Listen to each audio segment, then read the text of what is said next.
শেখ হাসিনার বিরুদ্ধে জারি হয়েছে ইন্টারপোলের রেড নোটিশ। সাবেক এই কর্তৃত্ববাদী প্রধানমন্ত্রীর নামে জারি হওয়া নোটিশ কি তাকে দেশে ফেরানোর উদ্দেশ্যে, নাকি এটি আন্তর্জাতিক রাজনীতিতে নতুন কোনো অধ্যায়ের সূচনা? বিশ্লেষকরা বলছেন বিষয়টি থ্রিলার গল্পের মতো মনে হলেও বাংলাদেশে এ নোটিশের মাধ্যমে শেখ হাসিনাকে একটি বার্তা দেওয়ার চেষ্টা করেছে। বাংলাদেশের সাবেক প্রধানমন্ত্রী শেখ হাসিনার বিরুদ্ধে আন্তর্জাতিক অপরাধ ট্রাইব্যুনালে ইতোমধ্যেই একটি মামলা করা হয়েছে। পলাতক থাকায় তার বিরুদ্ধে ইন্টারপোল রেড নোটিশ জারি করেছে, আর এ নিয়েই আন্তর্জাতিক অঙ্গনে শুরু হয়েছে তুমুল আলোচনা।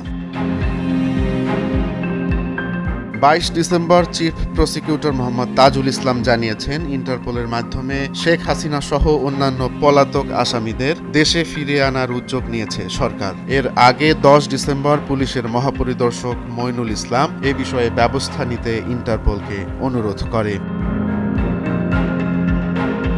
তদন্ত বলছে, শেখ হাসিনা পলাতক থাকায় তার অবস্থান এবং ভারতে উপস্থিতি নিয়ে নতুন করে প্রশ্ন উঠেছে। অভিযোগ, শেখ হাসিনা ও তার মন্ত্রিসভার গুরুত্বপূর্ণ সদস্যরা মানবতা বিরোধী অপরাধের সঙ্গে জড়িত ছিলেন। এসব অভিযোগের প্রেক্ষিতে 17 অক্টোবর গ্রেফতারি পরোয়ানা জারি করে আন্তর্জাতিক অপরাধ ট্রাইব্যুনাল।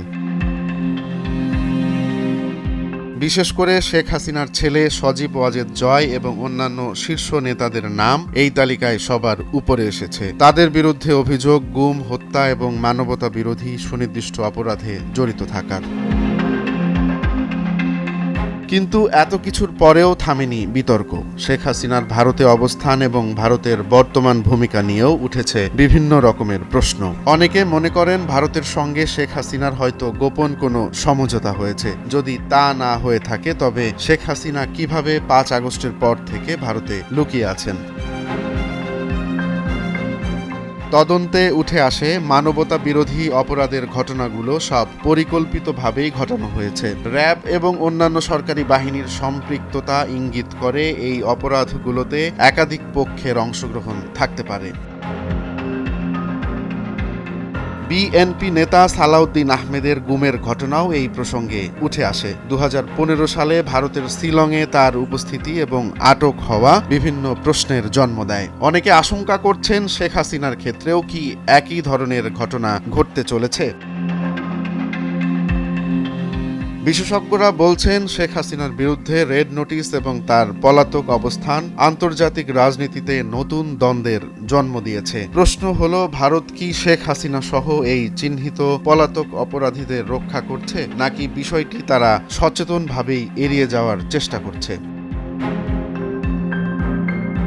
ইন্টারপোলের এই রেড নোটিশের ফলে বাংলাদেশে মানবতা বিরোধী অপরাধের বিচারের ক্ষেত্রে এক নতুন অধ্যায়ের সূচনা হয়েছে। কিন্তু শেখ হাসিনা ও তার সহযোগীদের দেশে ফিরে আনা কতটুকু সম্ভব হবে সেটি এখন দেখার বিষয়। প্রশ্ন হলো, এই আন্তর্জাতিক চাপ এবং রেড নোটিশের পরিণতি কি হতে পারে? বাংলাদেশ সরকারের পক্ষ থেকে পলাতক আসামিদের দেশে ফিরিয়ে আনার চেষ্টা অব্যাহত থাকলেও বিষয়টি যে শুধু আইনগত নয়, বরং একটি আন্তর্জাতিক কূটনৈতিক চ্যালেঞ্জ হয়ে দাঁড়িয়েছে তাতে সন্দেহ নেই কারোর। শেখ হাসিনার পলাতক অবস্থান এবং ভারতের সম্ভাব্য ভূমিকা নিয়ে বিতর্ক যতই তীব্র হোক, এই সংকটের সমাধান আন্তর্জাতিক সম্প্রদায় এবং সরকারের আলোচনার মাধ্যমে হতে পারে বলে মনে করছেন বিশ্লেষকরা।